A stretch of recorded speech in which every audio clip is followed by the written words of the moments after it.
Well, welcome And welcome everybody. Welcome to Drinks with Diesel round 2. It's been a couple of months. When was the last one, Ixchell? Was it June? Maybe? June. I think it was June.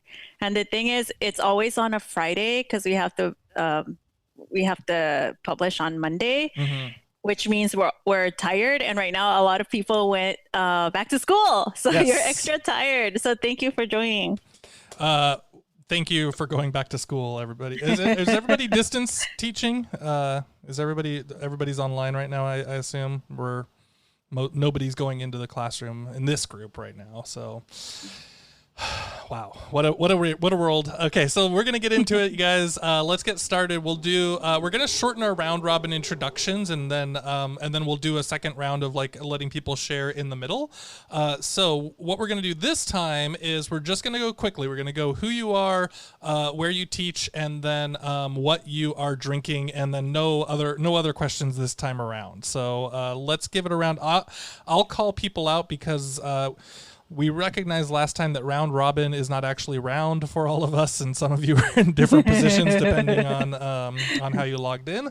So I will call out the names, and then we will introduce ourselves. I'll go and I'll start. So I am Brent. I teach at Irvine Valley College, and I am currently drinking a Golden Road blonde. I can't get it out of the beer cozy, so it's a Golden Road blonde ale of some sort, and it's a little fruity tasting. So, Ixchell.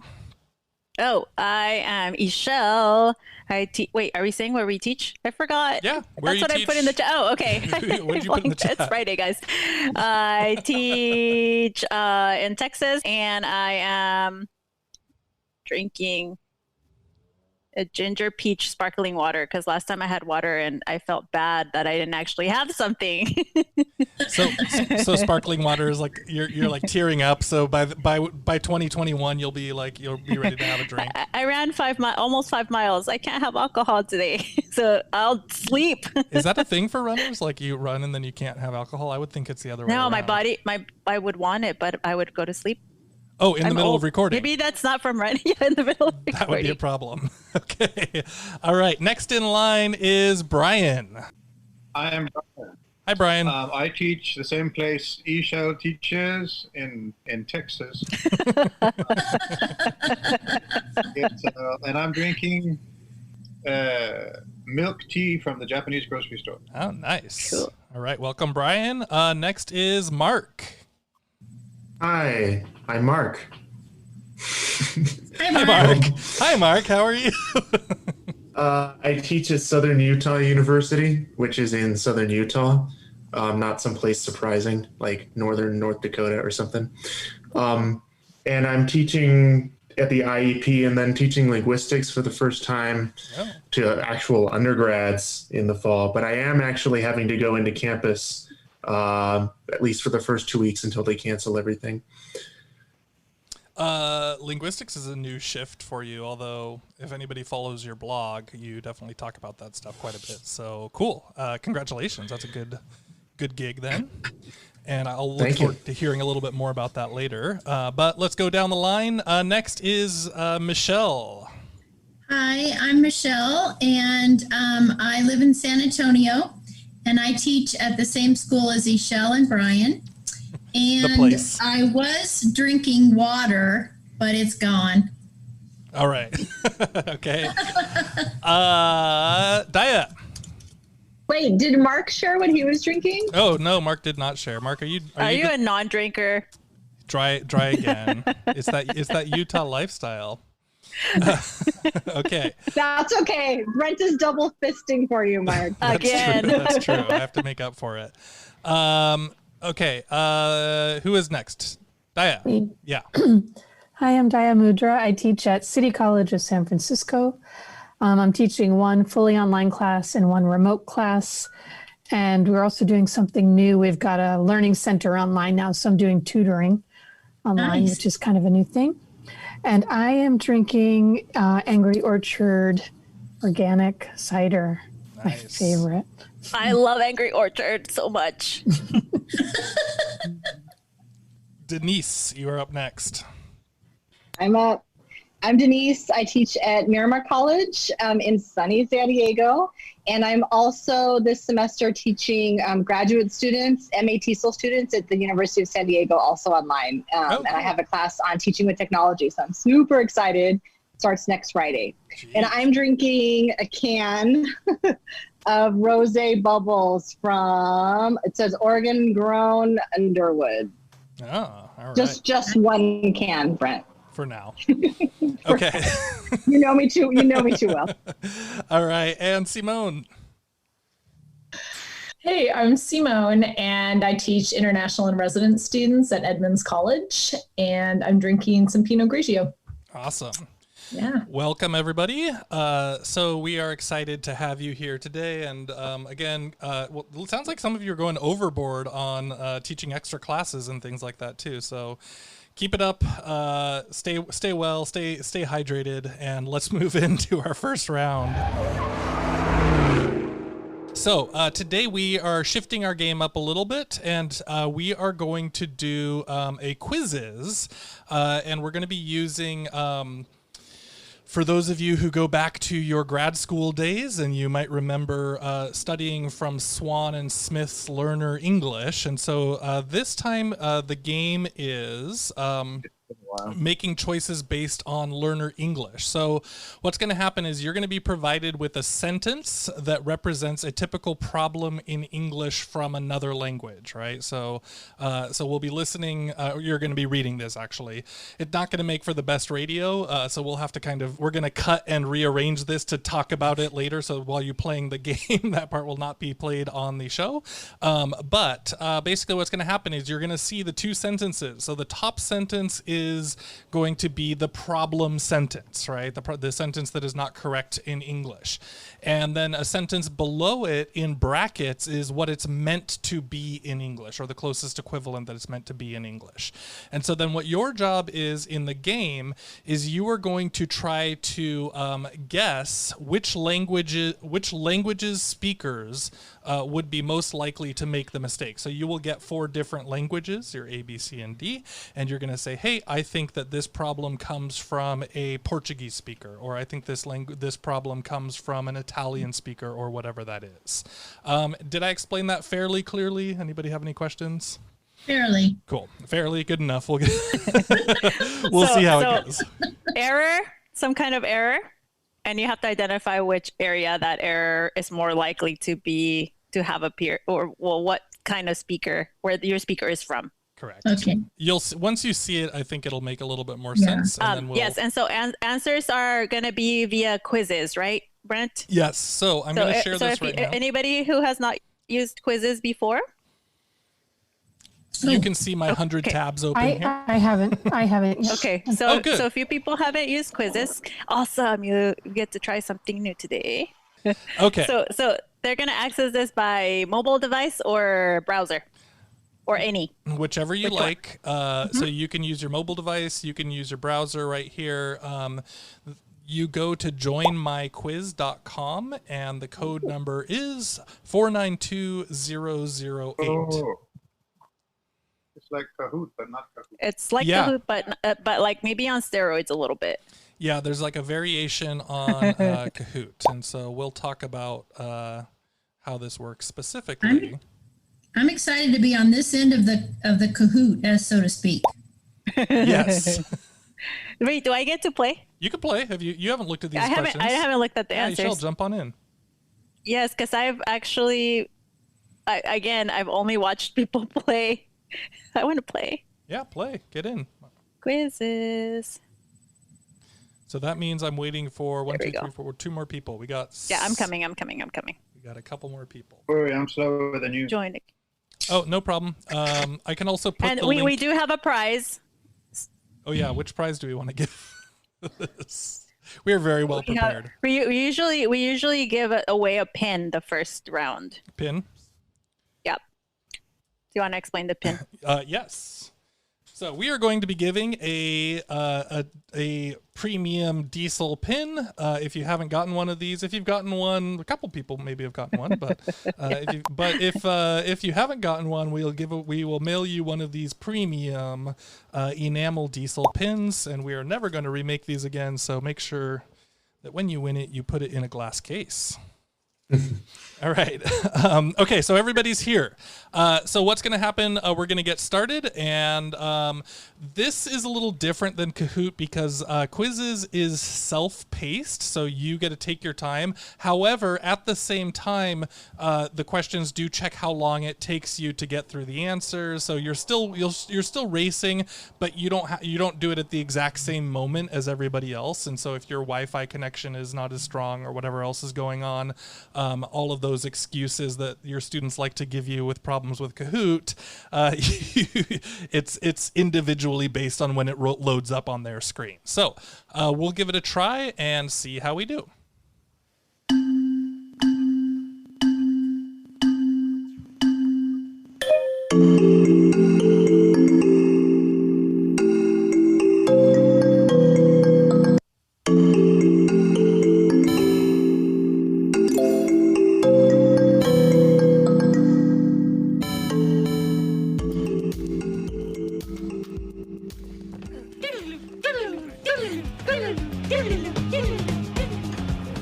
All right. I liked that feature of the redemption question. That was cool. Yeah. There's some cool. I was not features. redeemed. Oh, you didn't get it? Yeah, me neither. That's a cool I'll drink to that. Yeah. All right. So congratulations. It looks like Mark was the overall winner. Now, the cool thing about this, if you have not played with quizzes, is it gives the class average. And so today we got an average of 47%. Oh. On a Friday, that's good. On a Friday, that's good. No, this is actually super hard, you guys. So, to be fair, and I also didn't mention something that's important, which is that I did not go back and clarify that these errors are not available in other languages. I just took the examples from the one language. I did my best, you guys, but I was like, I'm not going to spend hours quadruple checking every single one of these things. So it's possible that these errors exist in other languages, but I did pull them from the examples of the language that was the winning choice.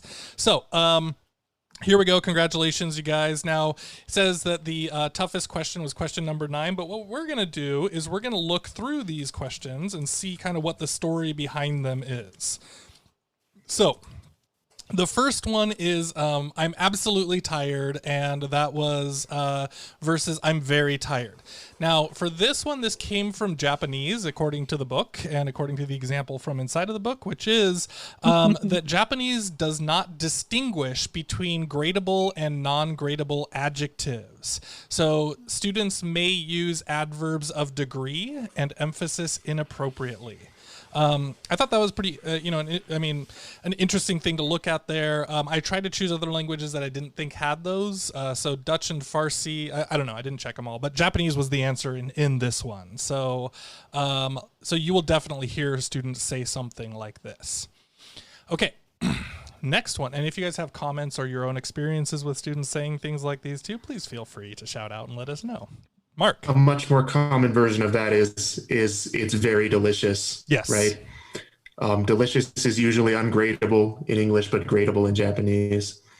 Oh, right, yeah. Right. So the gradable meaning like the degree of what the intensity.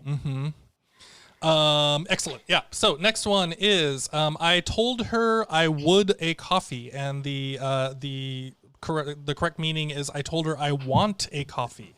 The majority of people who guessed it right, which is the German in this one. So it says here, according to the book, in German, will means want, not will, right? The word will means kind of want here. And so they choose the word will as a replacement for want often as a common mistake until they learn how to deal with that. So so if you would hear a German student say something, I would or I will something, then they probably are trying to say I want, especially at the lower levels.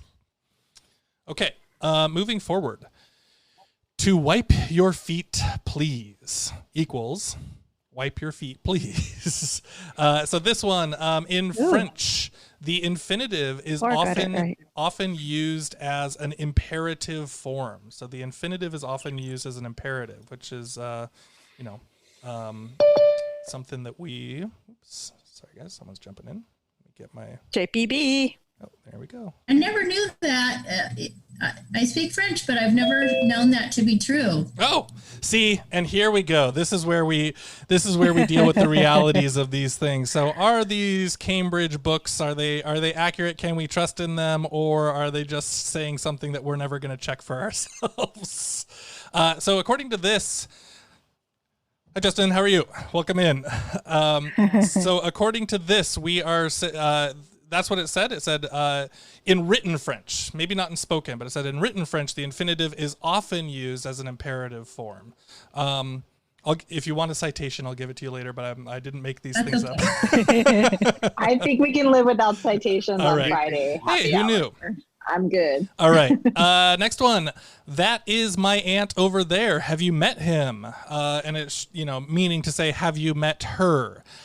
French, Japanese, Spanish, and Chinese. The choice was Chinese on this one because in Chinese, there is no gender distinction in spoken Chinese. No gender distinction in spoken Chinese, which is he, she, and it all share the same sound. So definitely with spoken, it comes across. And if those of you who had Chinese students or studied a little bit of Chinese, I believe that's, if my memory serves me correctly, ta. I'm not going to get the intonation correct here. Oh, for Chinese, yeah, it's ta. Yeah, ta. Yeah, he, she, and it, ta. right? Ta. Okay, moving forward. He is he is man tall, and probably even the is might be dropped out. He man tall. He is a tall man, and you guys nailed this one. Arabic for sure. Did everybody know that one for sure, or was it just a guess? I was surprised not to see other languages there, so I just guessed on everything. So it was probably wrong for me.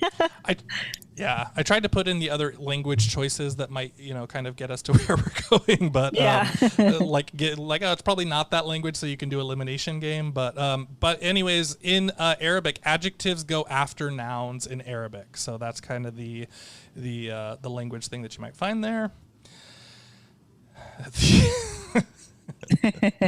These sausages taste deliciously versus these sausages taste delicious. Again, you guys did pretty well here. Korean, anybody know the reason why for this one?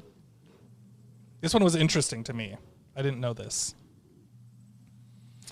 So the answer is Korean verbs corresponding to look, sound, smell, feel, and taste are invariably followed by adverbs, not adjectives, according to the book.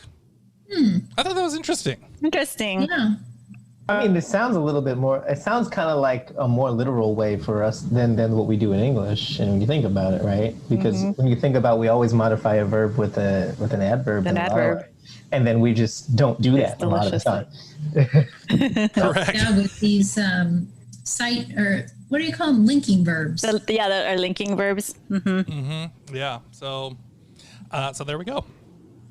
Next, when I arrived, he had eating his dinner versus he was eating his dinner. Farsi there. And the reason why is that past progressive tense in Farsi is formed with their equivalent of the verb to have. So their word to have is what they use, and so they transfer both have and the word have here, and so it becomes he had eating dinner instead of be, which is he was eating dinner. All right. Next one. I ran, I caught the ferry versus I ran, so, or and I caught the ferry, and You guys are getting these. Turkish. Turkish is the answer here. And the explanation behind that is that the coordinate clauses are often juxtaposed without a conjunction in spoken Turkish. I do want to be clear, in Swan and Smith, a lot of the times they talk about like distinguishing a little bit between spoken and written English, or sorry, spoken language and written language in their languages. So so this is talking about spoken language, spoken Turkish. So what happens is that Turkish learners of English have a tendency to drop out and so or but from their coordinating conjunctions there. Next, he prevented him not to go. Most people said Spanish on this one. The actual answer was Swahili. And this was another one that was kind of interesting. This was the toughest question. So, he prevented him not to go, and the answer or the explanation behind it is that verbs of prohibition, prevention, and denial in Swahili must be followed by a verb with a negative inflection, which I would have never known that. I don't have a lot of Swahili speakers as my students, but a double negative.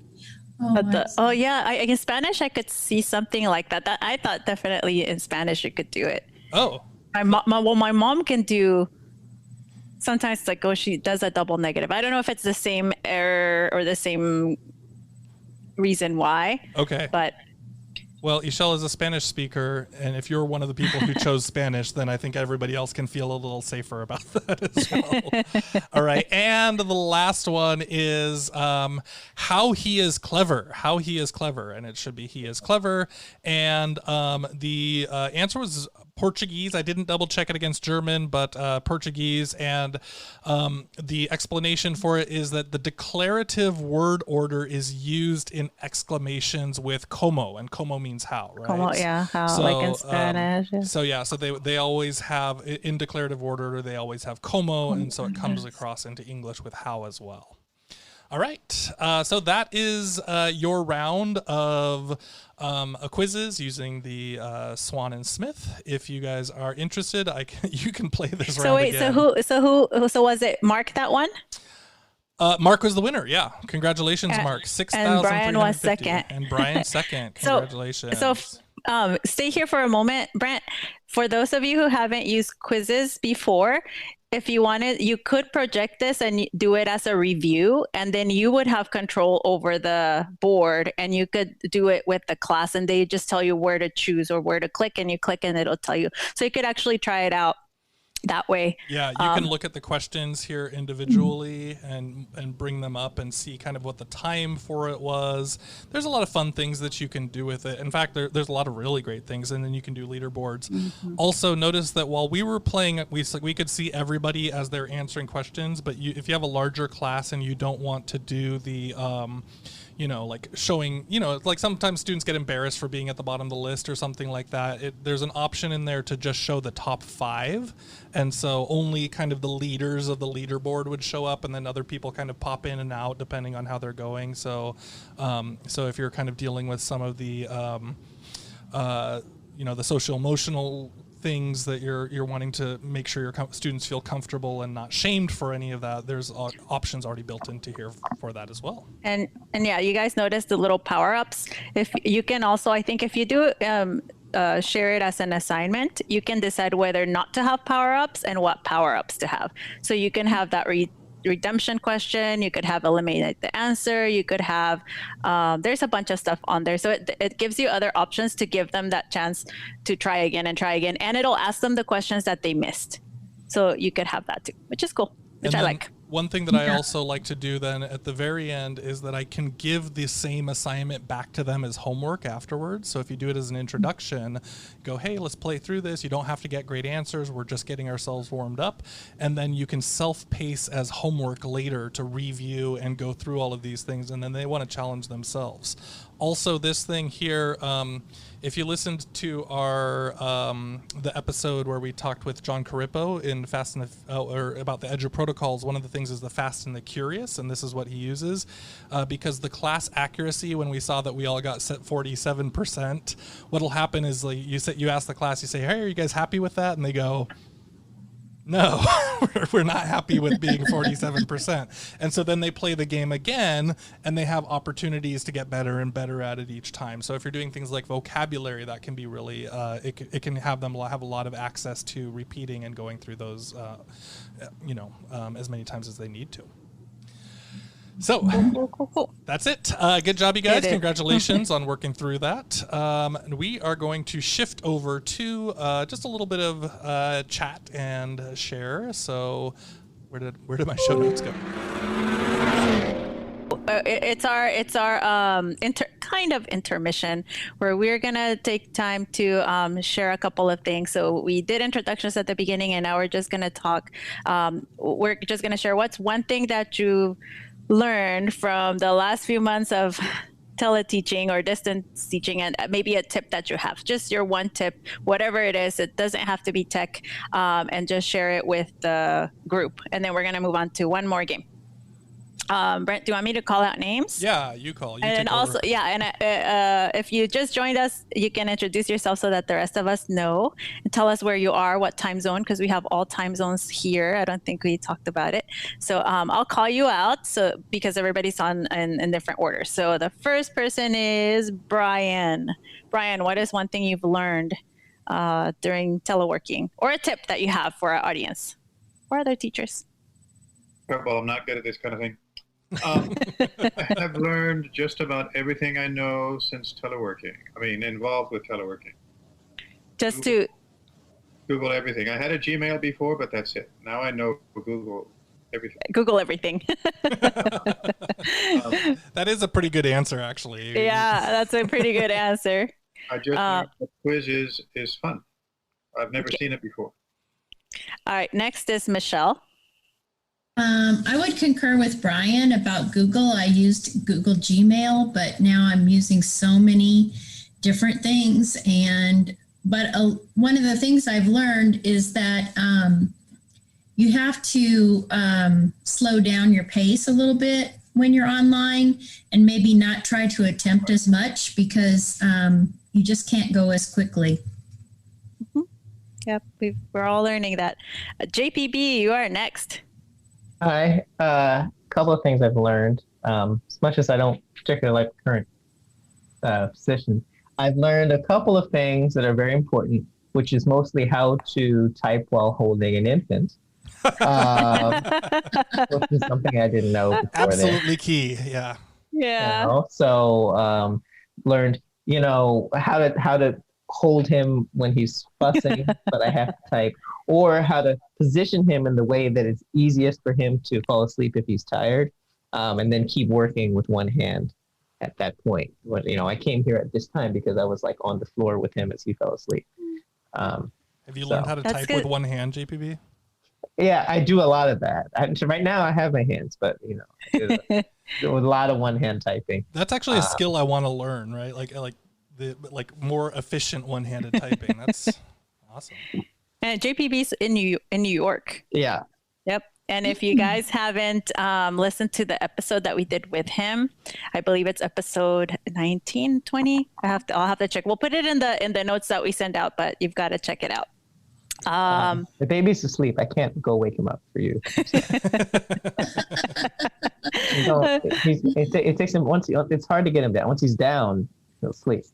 That is totally fair. You're not going to wake him up for us? Exactly. I didn't just show it. Yeah. Get out of the room. I can't have this whole going on with this here. Denise, you are next. Let's see. I think I have always felt that we should allow students to engage in however they feel most comfortable, which is why I never force them to show video or even join synchronously if they don't want to. But I was going over the student surveys from last week, and there was a couple that really caught my attention when I just asked them, how do you feel about our optional Zoom Q&A? How do you feel about it? And the two that stuck out, which I know I share with you, Daya. One student said, it's super sketchy. It's super sketchy to be on video. And then the other one said, I don't mind Zoom if you can't see me, and also I can't see myself. And I just think I just continue to really, really push my faculty and my colleagues to not force students to show their face if they don't feel comfortable. Mm-hmm. What does sketchy mean? Ooh, I can't wait till our next game. Yeah, Ooh, I can't wait. I don't know. I'm on, I'm still on the same can. Sketchy, I took it to mean negatively, just not really feeling comfortable with being on video. I mean, students have also told me like they don't know if other students are taking screenshots and sharing them or recording them or what is happening, and my students are all levels of ages. So they have all different learning environments, and they don't want their learning environment. So they don't want their, like their kids or their family members that might be in and out of their living space to be shown either. So I just think it's a level of kind of suspicion that my students feel. That's a good. Thank you. I've never had to define sketchy before, but Yeah, no, I don't know that I did a good job on that. yeah, I would say like kind of a little bit scary or uncomfortable, maybe. Yeah, I kind of know sketchy, but not in this context. I would say questionable. Oh, that's a good question. Yeah. Daya Mundra, you're next. Well, in a lot of these forums, we focus on the tech tools. And the biggest thing I'm learning is just about wellness and trying to really not be on the computer all day, and also just trying to really encourage my students to take care of themselves. And, at the beginning of our live stream twice a week, we do like a little yoga. Yesterday, we did like a little dance for 5 minutes. I just think it's very important to acknowledge this moment. I don't know why I'm losing my voice, but this moment of COVID and all the stuff with that, and then also all the police violence and just so much stuff happening in the world. I just think it's really important to be very emotionally present for ourselves and our students. And I feel like with my students, when I bring that in, then they can, lower the affective filter, increase the comprehensible input, right? They can start to learn. But without doing that, then everybody's just like, what's happening now? So, I think wellness is something that I'm just going to keep committing to. Yeah, we talked about the importance of that. Simone, you're next. Daya, I really like what you said about wellness, because I'm really hoping to build more of that into my classes this fall. I haven't started yet, but this summer I've spent a lot of time on Twitter. It's been great professional development. So thank you, everybody, including JPB and your fantastic articles. But what I've learned just really kind of concretely is that I probably should have bought a ring light like 6 months ago, because I have all these videos that just have like, There you go. Yeah, so I finally broke down and bought one like 2 weeks ago, and I was like, oh, yeah. Well, Makes a difference. Yeah, so here's to better videos this quarter. So you're really feeling like a strong, actual, powerful difference on the ring light. People keep saying that to me, and I always feel like my lighting is pretty good because I sit right in front of a window. Pretty good. But it depends on your position totally too, right? So yeah, and I'll be teaching in the evenings, and I won't have like as much daylight, and also my overhead light is like not great in this room. So I think, if you've got really strong light, you probably don't need it, but it's made a nice difference. Maybe we can go for like the under the chin scary stories light, something like that too. Cool. We lost Mark. He had to sign out. Yeah, so. he had to step out for dinner. Brent, did you have anything you wanted to share that you've learned? You are. I mean, I say this a lot. I don't think it's something that I've learned brand new, but I'm especially kind of forgiving in terms of like having problems with the technology with the students, and just say, hey, this is first time for a lot of us, first time for almost all of us. It's okay if you make a mistake, and especially like the first 3 or 4 weeks, it's like, let's just keep practicing. Let's just keep trying. If you don't get it right, go back and do it again. You'll have the opportunity. And so really just kind of being extra forgiving on top of whatever your normal level of forgiveness is with your students. Because and then showing also like when I make mistakes, when I'm trying to teach something or when I'm trying to show something, and like just right away fessing up and giving in to the mistakes and the problems, because that makes them feel like, hey, if the teacher can make a mistake, then it's okay for me to make mistakes too, and then we can keep moving forward. And that's especially valuable early on, I think, because a lot of students might get stressed out and want to drop the classes if we're in college classes and things like that, and just go, I'm going to drop. This is not for me. And so extra time and extra forgiveness, and showing also that that I make mistakes as well. Mm-hmm. And then I think what the thing that I've learned is, again, I'm gonna piggyback on Simone and say that Twitter has been like, so I've had Twitter forever, but every once in a while I have times where I feel like, I'm just not contributing as much. I want to share, I want to learn, but because of COVID, that was the one place that I knew teachers were going to be sharing. And I knew that people would be, for the most part, friendly giving of things. And there's people in this room that I would not have met had it not been for things shared on Twitter. And my world has just like expanded. And now I feel overwhelmed because there's so much I didn't know. And my area where I can go now and grow has just multiplied. And that's not something I think I can get from anywhere else other than the place that brings all of these people together. And for me, that happens to be Twitter. So that's what I learned, is reach out and go to Twitter and avoid it avoid certain things. But there are plenty of places to avoid on Twitter too, right? You can avoid easily sometimes. But that is it. And so we are ready to move on to our last game. And we have a prize for this one. You are going to get a copy of the HyperDoc Handbook, Digital Lesson Design Using Google Apps. So pretty relevant if you're for those of you using Google Apps, Google Suite. And the game is called, and I'm going to go ahead and share screen. And we're simply going to answer, we played this before, this is just a new version. It is Stump the Teacher language trivia. Let me see if I can let me make sure I can get my chat up. Ixchell, can I ask, do I need to switch to whiskey? Is this as hard as Yes. I know, I already feel demoralized. I'm like, well. So cheers, Denise. Yeah, the nice thing for most of us is that our bed is right here, so we're just like done, and then just lay down and be over with it after this. So the thing that people remember is how hard the last one was. Is that what people remember? Yeah, so, it was super hard. And it was fun for me. So, but it was hard. So at the end, I made these questions from Grammar Girl, because Grammar Girl has a bunch of the little unknowns or like curiosity things. So I will post all the articles because it also gives you stuff to read. And some of these are not the main theme of that podcast episode or article, but they do teach you a lot of oddities of language. So, and can you guys just verify that you can see my screen and it says Stump the Teacher. I need a drink. We put our answers in the chat. Yeah, so I'm going to explain. So Stump the Teacher language trivia, you're just going to put your answers in the chat. It's multiple choice.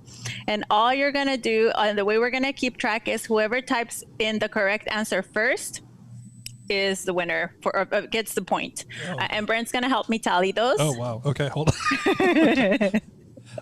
Wait a second. See, paper and pencil works. I'm ready. Last time we had 8 questions. There are only 7 questions this time. They are hard.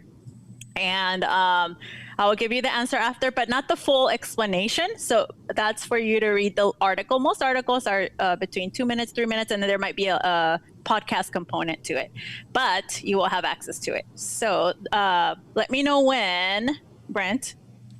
Is there a timer on this, or are we just playing? No, I know. We're just playing, but let me know when you're ready. Yeah, I'm ready. Oh, okay. Yeah. I've got my pen and paper. I'm good to go. All right, here we go. So question number 1, maybe. I didn't. Okay, there we go. Words like pustule and moist frequently come up in lists of most commonly hated words. What is this negative reaction called? Is it a misnomer, word perversion, misophonia, or word aversion? Oh no. I know I got it. Oh. And the correct answer is, we have everybody. Do we have 7 answers? 1, 2, 3, 4, 5, 6. Or are there only 6 people playing? Oh yeah, because I think Mark last left. time you had You to and me. write like the number so you would know when the next question began. That's right. That's right. And we, Yeah. yes, you're right. You're right. Okay, so the answer to this is word aversion. Word aversion. Yeah, word aversion. So Michelle. that is D. And the first person to put that in there was Michelle. Woohoo! Okay, so now we're gonna go to question 2, and also, hold on, Brent. I think you put that in the waiting room. So there we go. Question 2. Sorry. Question 2. Oh, and by the way, JPB, the most common answer that people said this was, or the most common answer people gave was misophonia, but that was No, that's chewing, right? Is that, Oh, the sound of chewing. yeah, no, I know. I think it's like people who can't hear other people eat. Oh, Like sounds. Yeah, the sound. interesting. Speaking of which, Ixchell, where's your bag of Aversion. chips that you brought to the show? Where's my what? Oh, my chips. I thought I would have time to eat. All right, here we go. Next question. Question number 2. What is the meaning of the verb whelm, as in overwhelm? Is it to have an abundance of something, to be out of energy, to capsize, or to lack resources? We've got 1, 2, 3 answers. 4, 5, and 6. Okay. Oh, That's one it. more? 6. There's Oh, 6. yeah. There's 6 people, so that's right. That's right. Okay. And the answer is to capsize. Yeah, I was like, overwhelmed means to have too much of something. I know. I felt the same way. I'm like, it can't be A, and then I put A anyway. So Yeah. why can we be overwhelmed, underwhelmed, but not whelmed? I did not know whelm was a verb by itself. So I think it's actually a nautical term. So shame on you, you military English people. Whelm meant for a vessel to be tipped over, and it could mean something like a pot or any kind of vessel, but it's a nautical term. And then it turned into overwhelm, and then Wouldn't sometime overwhelm then be to come back up? Overwhelmed. We'll let you read the article. No, it moved to overwhelm, if I recall correctly, and then underwhelm became underwhelmed because someone was making fun of the word overwhelm, like a sarcastic version of it. Oh, that's interesting. I should point out that maybe next time we can get the definition or find the word for the thing when everybody knows this is the wrong answer, but they choose the wrong answer anyway. Yeah. Completely. Like I was like, I know it can't be A. It's pressing A. Okay, question 3. Which of the following definitions is most closely to the slang term bougie? Is it classy? Is it pretentious, selfish materialism? Is it middle class? Or is it a French freeman living in the city? Let's see. We've got 1, 2, 3, 4, 5, 6. I meant 3. Okay. Okay, and the answer is pretentious, selfish materialism. That's What was JPB? So that was JPB. So bourgeois. The title of the article where this comes from is it what is bougie, and is it related to bourgeois? I don't know if I'm pronouncing it correctly. Bourgeois. The bourgeoisie. Yeah, the bourgeoisie. Yes, from the bourgeoisie. And the original, the actual meaning we know is it came from a French freeman living in the city. Then it became middle class. Then it became associated with something classy. But nowadays, if I say I'm going to be bougie and use my, I don't know, fake Louis Vuitton, blah, blah, blah. So that means it's kind of like you're trying to show off, but it's materialism, and it's overwhelming, pretentious. Are the pictures supposed to be clues or distractions? I don't know. Fair question. Fair I question. think you could have put a TikTok video there and it would have been a better clue, maybe. Yes. Oh, that would have been great. TikTok videos. Someone was saying something. I'm sorry. Yeah, well, it's pretty common black slang too. Like it. Is it? Yeah, it's you can go back and watch old episodes of The Fresh Prince, and they're talking about it. You learn something every day. All right, question number 4. I like this question. What is the reason we use the word redhead? Oops, sorry for my error there. What is the reason we use the word redhead as opposed to orange head to describe someone's hair color? Is it that the original word was rat head, but the pronunciation changed over time? Was it a bitter fight between lords in 1688 over orange versus red, which resulted in red being chosen? Was it Sir Royal MacEtherton in 1912 who preferred the sound of red versus orange? Or was it that the word orange hadn't yet entered the language? We've already got our 6 answers in there. Yep, so. I know, that was long. I'm reading it for the audience. Okay, and the answer is D. The word had not yet entered the language. You got that. Simone. Thanks for posting that article, Ixchell, on Twitter. I did that. No, we're learning the tricks here. Article. I learned from last time. Learned from last time. So I sometimes post some of these on Twitter, and I'm always curious to see if people read them. Last time it was something about animal sounds, animal language sounds. And also, if you recall you probably won't recall, but the last trivia, I also made up Sir Royal MacEtherton. Last time he was from 16 something. This time he was from 1912. So he's fake. All right. So question number 5. Can I go back and just quickly say that I wish it was number 1 because rat head is like so terrible. If you read that article, though, there's something about the word rat. It actually was a word for red. So read that article. All right, number 5. Which of these arguments for the variations of the pronunciation of Celtic, versus, which is Celtic, as what scholars call it, versus Celtic, what sports fans call it, is false?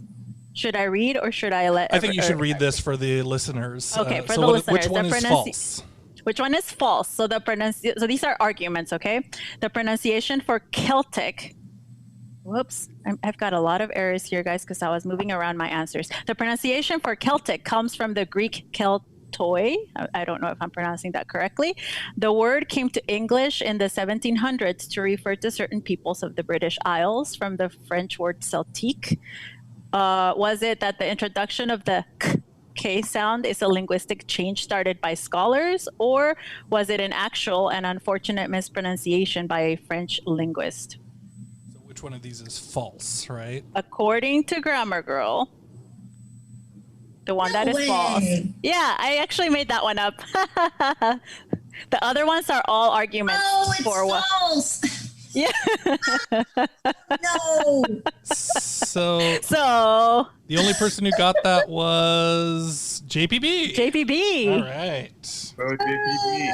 All right. Also, if you all guess the same thing, then if you've already put answers down, then I'm not going to get any points. Look at you. You're playing the Price is Right style strategy here. I can't get any points by being the 5th person to have the same answer. That's right. That's true, yeah. And since Daya wants to put in answers before she reads the question, then there's no chance I was going to put that one in. I read it. I'm getting them all wrong. I know, and Michelle, I did the same thing. I heard her say false. I saw false in big bold letters, and then I still did not follow the instructions. You're like, this is the one. I'm terrible at standardized tests. I'm a Gemini, so I always think, well, it could be this, it could be this. Remember the title of this? Stump the Teacher. I am winning, you guys.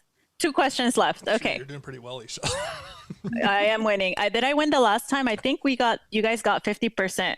I think last time. We did terribly. I remember. Question number 6. Which of these compound possession conventions is incorrect? Is it my and Tom's show with the apostrophe and Tom's? Is it Tom's with apostrophe and my show? Is it Tom and Jerry's with apostrophe after Jerry's show? Or is it Tom's apostrophe and Jerry's apostrophe shows? And let me make sure there's 6 answers. Oh, I didn't type. Okay, you guys put the number. Thank you. Okay, thank you. 1, 2, 3, 4, 5. I think we need one more. 1, 2, 3. Oh. Are we good? Brent, will you let me know? I'm sorry. Yeah, we've got 1, 2, 3, 4, 5. We got 6. Yeah, we're good. All right. The answer is this one is incorrect. The rest are possible. The rest are all possible, depending on the context. So, but I think the main idea of that article was that the first possessive noun cannot take care of two in a compound. So Daya got that one right. I notice in social media now, a lot of people are putting my's, M-Y apostrophe S. That's becoming a thing. My's. Oh, Really? yeah, I've seen that. I've seen it What does before. that mean? It's just like my, but they're making it, My's. it's like a My's. double. It's I just think I've seen it. I feel like I've seen it. That's I don't know. I'm really not into prescriptivism, but I cannot with mine. I can't do it. I mean, I'm not gonna pull it. I don't teach grammar these days, so I don't have to worry about it right now.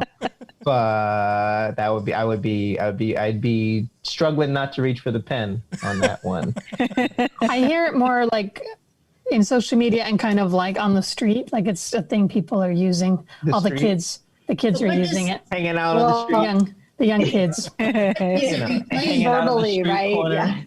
Yeah. On the bus, at the grocery store. Yeah. What does it All right. replace? So question number 7, and that's going to take us right to the wrap up. Question number 7.